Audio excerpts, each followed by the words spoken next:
Hi folks, user 218 Coolman asks me this question. Hey, I was wondering what your opinion on souls is. Do you believe humans have souls? Do you believe other animals have souls? I would really like to know what you have to say about this subject. Also, if you do believe humans have souls, why? That's the important bit, isn't it? The why. Because we might choose to believe anything, but unless we can defend it with some tangible information, some real deductions about reality, then our belief in whether we have a soul or not doesn't really count for much. So I do have a fairly well formulated opinion on this subject that seems rational to me. It's one of those subjects that you might be inclined to think, well, how could anybody have any sort of an opinion on this? How can you possibly know one way or another? But I think we can come to a good understanding, and I'll let you know the sort of process that my mind goes through. The first thing is, I don't subscribe to a Christian worldview or a monotheistic worldview, so I don't necessarily take anything about the idea of soul or spirit. I don't take that on faith. Nor do I subscribe to the Newtonian classical physics view that everything's separate from everything, and that basically human consciousness is nothing more than a product of evolution, that it's essentially illusory in nature, that you're not anything more than an automaton walking along. I don't take that view either. And I think the best way to get into the actual truth of the matter is to use the analogy of comparing the human mind and the human body to a robot or other form of artificial intelligence. Now, take the Lego Mindstorms toy, for instance. You can build a body of sorts out of Lego bricks. It can have various means of propelling itself, arms, wheels, or whatever. This is roughly analogous to the view of the human organism as a machine of sorts. Then we have the central processing unit in the robot, which could be seen as roughly analogous to the human brain. And there will be sensory organs as well. There might be some form of motion detecting device or some sort of camera that is being a less sophisticated version of the human eye, for instance. So in other words, there's a means of perception, pulling in information from the world into the central processing unit, and then there is a means of actually interacting with the world around it. Okay, so you could have a robot that could be programmed to walk around and map its environment so that it doesn't bump into things in the future. Okay, it's roughly analogous to the human body and brain.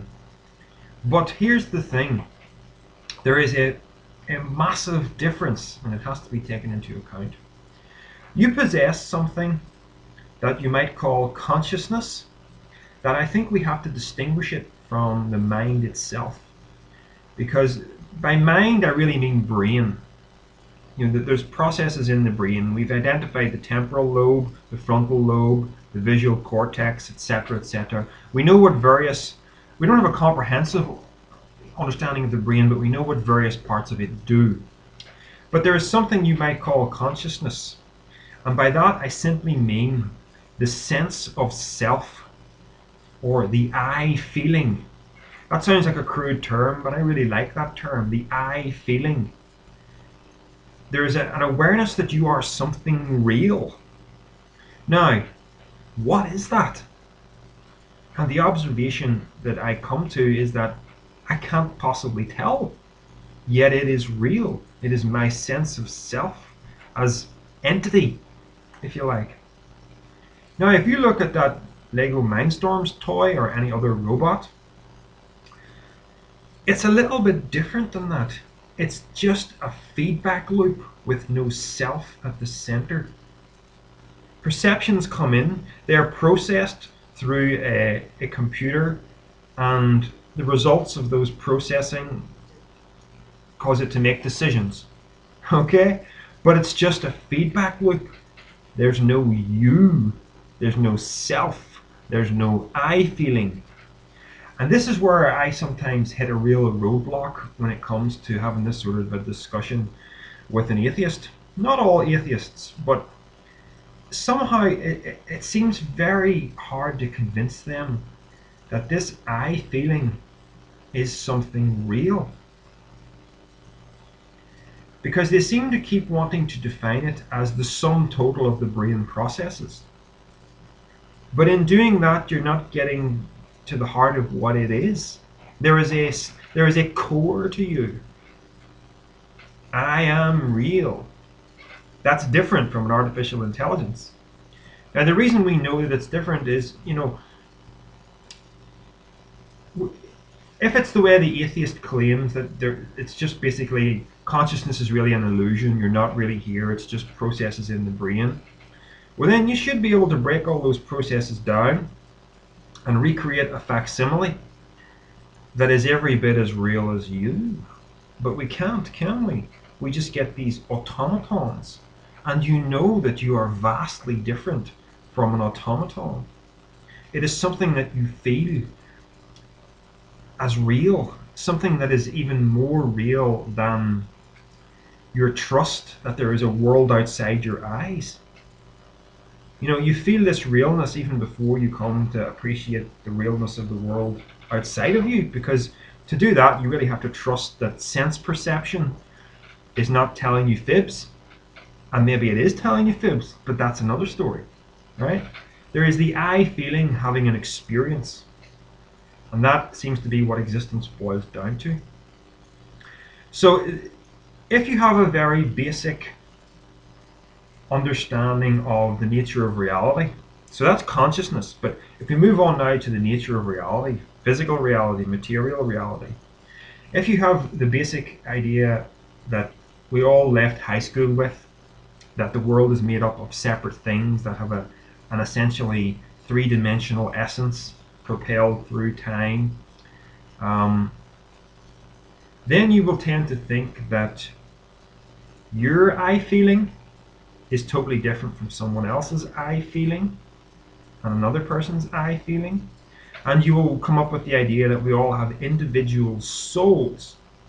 And because this I feeling does not seem to be tied to the brain, it seems to be something metaphysical, because you can't break it down into smaller parts in the way that you can break down anything else. We can examine the structure of any physical object and see that it's made up of molecules, which are made up of atoms, which are made up of protons and electrons, which are made up of quarks, and so on. So we're always bitting everything. And when we see the parts that a thing is made of, we can recreate it out of those parts. So consciousness is different, because if you try to take a piece of it, you can't. I can't chop the I feeling down the middle and say, here's what this part means, and here's what this part means, and this is how we build it up, and this is how we get the I feeling. No, there's just the I feeling. It is something deeply mysterious, something that can't be broken down. And I would suggest that since it doesn't seem to be made of parts, that's because it's not really a made thing. So just have a little think about that. I'm not going to go down that avenue, but have a little think about that. Am I talking about the pre-existence of souls? Maybe. Am I talking about the soul being able to survive death? Maybe. But only if you have a sort of appreciation of the nature of reality, where it really is three-dimensional and everything's separate and time is always moving forward. So you'll end up with a belief in a soul, and you will think that your soul goes on to have other experiences after death. I do not believe that, because I have a very different appreciation of the nature of reality, in that it's not three-dimensionally solid. It's essentially unified. Everything gives the appearance of separateness, that is just an appearance. There is a coherent, non-dual reality that is holding all of this together. Some forms of quantum theory would call this the unified field. So, you know, if you didn't have a very deep appreciation of metaphysics, you might say, I exist in the unified field. But that's the wrong way to put it, because you've already separated I from the unified field. Therefore, it's not so unified, is it? The whole idea of non-duality is that nothing is separate from anything. So someone else's I feeling isn't separate from another person's I feeling. It's all just the I feeling. But you might think, well, hold on, no, I have a particular character and personality and sets of memories. This makes me uniquely me. Well, those are all things to do with the brain, which is out here in the physical world, which is subject to decay. The I feeling has to be understood as something that is the core you, the real you that exists beyond mind, beyond space and time even. And this brings to mind so many other deep questions about the nature of identity. What is identity? And I could go on, I could talk for another half hour about that. But the thing that gives you your identity is really your personality and your memories. But the thing about it is, those are always moving and changing. And as you move through life, you forget about things that you experienced before. So you're not even keeping a permanent record of your memories. You're only keeping the memories that are relevant to you. And your personality is changing as you go along. If you want to make a really big comparison, compare who you are now to who you were when you were 3 years old. Well, personally, I can't even remember a thing about being 3 years old. So essentially, that 3-year-old no longer exists, but I exist. The transformation from the child into the man was of such a magnitude that the child no longer exists. Yet here is the man, and I seem to have this survival instinct. I want to go on. I want this man to continue, this identity as a man to continue on and to survive death. And yet, if I live till I'm 80 years old, I will only remember a small fraction of the experiences that I had here at age 40. And my personality will have been changed because I will have had various life experiences between now and then. So the 3-year-old has no permanence. The 40-year-old has no permanence. So why are we always trying to inject permanence into our lives? These lives were clearly not meant to be permanent. They were just meant to be experienced as stepping stones to the next experience. So everybody experiences the I feeling in different ways. And the I feeling is the core of you. And the point I'm getting at is that it's all you. If you can move your sense of self from being here between your eyes into this brain, to start to understand that the self exists beyond brain, beyond even the idea of the ego's identity. The self is just the I feeling. And the whole universe is the I feeling interacting with itself. That's about the best way I can put it. So yes, this does include all animal life.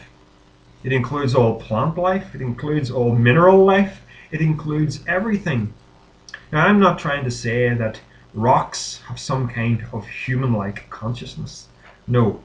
I'm just saying that the universe expresses itself in all sorts of ways, and they are all an expression of this I. And the I is everything. It's the whole universe, and whatever metaphysically holds that universe together, it's all I. So this adds multiple layers to this question of whether we have souls, because the answer is not quite no and not quite yes. We are not automatons. yet we do not have souls that survive death. We only survive death in the sense that the people who come after us are just other expressions of us, other expressions of I. And I guess this is what reincarnation sort of hints at, but it still wants you to have this sense of your soul jumping from one body to another body. You don't even need to have that idea. It's all you. There's no need for an individual soul. And until you really make that transition in your understanding, you're always going to be wanting the ego to survive death. But that's not what egos are for. Egos are the I's way of experiencing itself in bodies throughout all of time. So, as usual, just some deep thoughts for you to mull over.